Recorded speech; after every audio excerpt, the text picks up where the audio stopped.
Hola nuevamente. Hoy vamos a compartir con ustedes una estrategia metodológica fundamental para robustecer la credibilidad y profundidad de nuestras investigaciones cualitativas, la triangulación de datos.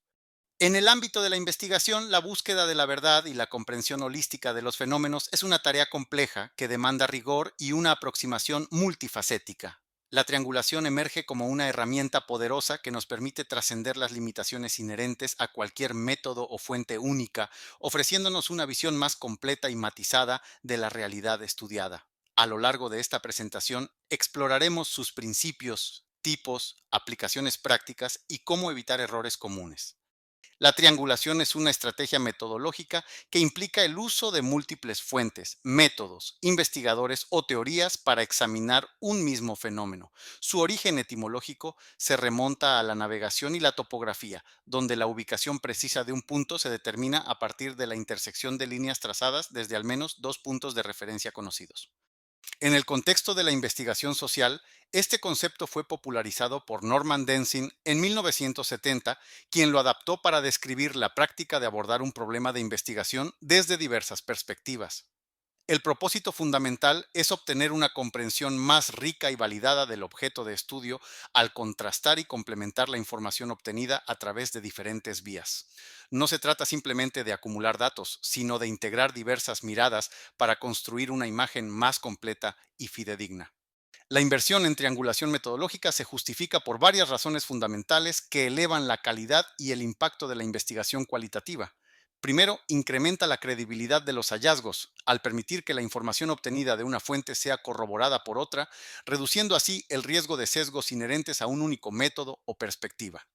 Segundo, fomenta la complementariedad, ya que diferentes métodos o fuentes pueden revelar distintas facetas de un fenómeno, enriqueciendo la comprensión global. Tercero, facilita la detección de inconsistencias, lo cual no invalida el estudio, sino que, por el contrario, puede ser una fuente valiosa de nuevas preguntas de investigación y de una comprensión más profunda de las complejidades subyacentes. Finalmente, la triangulación conduce a una mayor profundidad analítica, al obligar al investigador a ir más allá de las explicaciones superficiales y a integrar diversas capas de significado. Existen principalmente cuatro tipos de triangulación que podemos aplicar en nuestros diseños de investigación. La primera es la triangulación de datos, que implica la recolección de información en diferentes momentos, lugares o de distintas personas para obtener una visión más amplia del fenómeno. La segunda es la triangulación de investigadores, donde múltiples personas, de forma independiente, recolectan o analizan los datos y luego comparan sus interpretaciones, lo que ayuda a mitigar el sesgo individual. La tercera es la triangulación metodológica, que combina diversas técnicas de recolección de datos, como entrevistas, grupos focales, observación participante y análisis documental, para capturar diferentes dimensiones del fenómeno.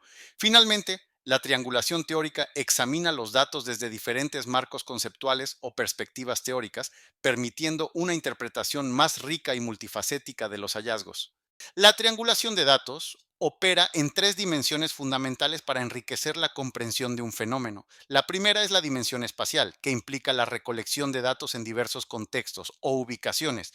Por ejemplo, al estudiar las prácticas docentes, podríamos observar en diferentes aulas, reuniones de profesores, sesiones de formación y conversaciones informales en la sala de profesores para capturar la variabilidad contextual. La segunda es la dimensión temporal, que se refiere a la recolección de datos en distintos momentos a lo largo del tiempo. Un ejemplo sería entrevistar a estudiantes universitarios al inicio, a mitad y al final del año académico para capturar la evolución de sus percepciones sobre la pertenencia institucional. La tercera dimensión es la de personas, que consiste en incluir diferentes grupos de participantes. En estudios sobre inclusión educativa, esto podría significar entrevistar a estudiantes con discapacidades, a sus compañeros, a profesores, a padres y a administradores, cada uno aportando una perspectiva única y valiosa. Consideremos un caso de estudio práctico para ilustrar la aplicación de la triangulación. Nuestra pregunta de investigación es: ¿cómo experimentan el burnout los médicos residentes? Para abordar esta cuestión, podríamos emplear una triangulación de datos en varias dimensiones. Temporalmente, realizaríamos entrevistas al inicio, a mitad y al final del año de residencia para capturar la evolución del agotamiento. Espacialmente, incluiríamos residentes de diferentes especialidades como emergencia, pediatría y cirugía para observar si el contexto de trabajo influye en la experiencia. En cuanto al personal, entrevistaríamos no solo a los residentes, sino también a médicos supervisores y enfermeras colaboradoras quienes ofrecen perspectivas externas sobre el fenómeno.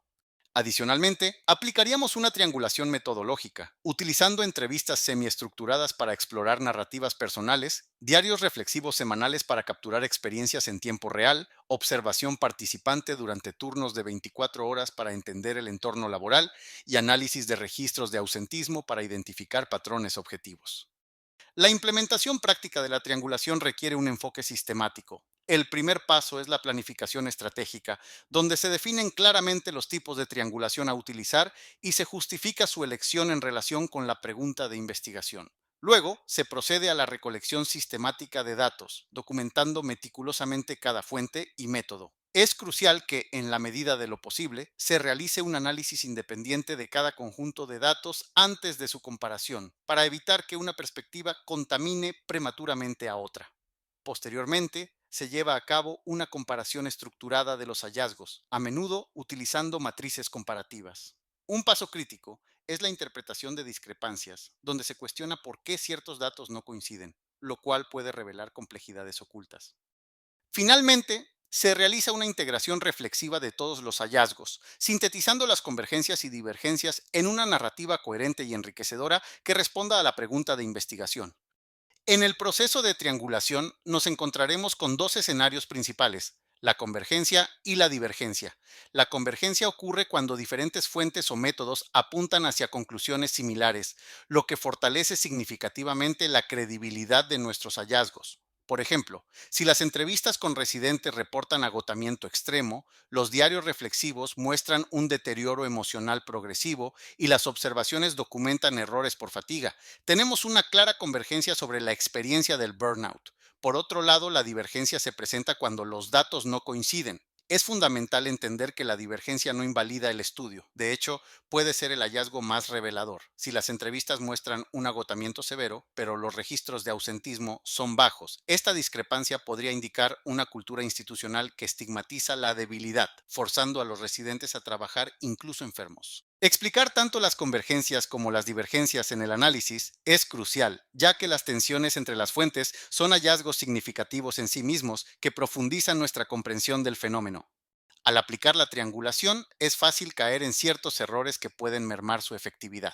Un error común es la triangulación superficial, donde se recolectan múltiples tipos de datos, pero se analizan de forma aislada, sin una integración analítica. La solución es recordar que la triangulación requiere integración, no mera acumulación. Otro error es la sobretriangulación, utilizando tantas fuentes que el estudio se vuelve inmanejable. La clave es la calidad sobre la cantidad, siendo estratégicos en la selección. Ignorar discrepancias es un error grave, ya que ocultar contradicciones empobrece el análisis. Las divergencias son oportunidades para una comprensión más profunda. También es un error confundir la triangulación cualitativa con la validación cuantitativa. La primera busca profundidad y comprensión, no replicación exacta o prueba. Finalmente, la ausencia de reflexividad sobre cómo las decisiones del investigador influyeron en la interpretación de los datos es un descuido. Es vital documentar este proceso. La documentación sistemática de la triangulación es tan crucial como su aplicación. Dos herramientas fundamentales para este propósito son las matrices de triangulación y los memos analíticos. Las matrices de triangulación son tablas donde las filas representan hallazgos preliminares o categorías emergentes y las columnas corresponden a las diferentes fuentes de datos o métodos utilizados. En cada celda se anota la evidencia relevante de esa fuente que apoya o contradice el hallazgo, facilitando la comparación estructurada y la identificación de convergencias y divergencias. Por otro lado, los memos analíticos son reflexiones escritas por el investigador que exploran lo que cada fuente reveló, por qué ciertas fuentes produjeron datos diferentes y cómo se pueden integrar múltiples perspectivas para construir una narrativa coherente. Estos memos son espacios para la metacognición, donde se documentan las decisiones interpretativas y se profundiza en el significado de los hallazgos triangulados, enriqueciendo la transparencia y el rigor del proceso de investigación. Existen muchos autores que hablan sobre la triangulación de datos cualitativos. Sin embargo, Lincoln y Guba propusieron 4 criterios para evaluar el rigor en investigación cualitativa. La triangulación contribuye directamente a 3 de ellos: la credibilidad, la transferibilidad y la confirmabilidad. Credibilidad, equivalente a validez interna. La triangulación demuestra que los hallazgos no son producto de un método sesgado o una fuente limitada. Transferibilidad, equivalente a validez externa.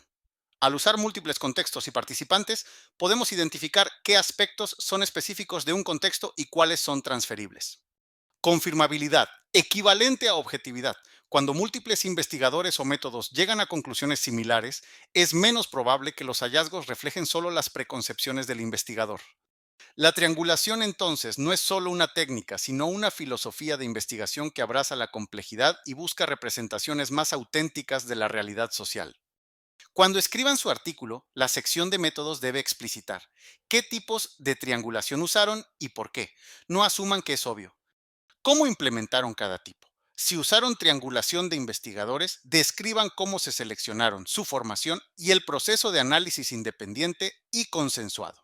¿Cómo analizaron datos convergentes y divergentes? Den ejemplos concretos.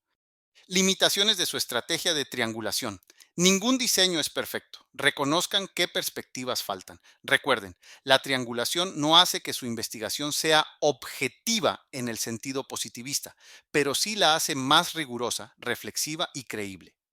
En la sección de resultados o discusión, muestren la triangulación en acción. No solo digan los datos convergieron, presenten citas de diferentes fuentes que ilustren el mismo tema o discutan explícitamente las tensiones entre fuentes. Y eso es todo por hoy. Espero que les haya gustado este capítulo y que puedan utilizarlo en sus investigaciones. Hasta pronto.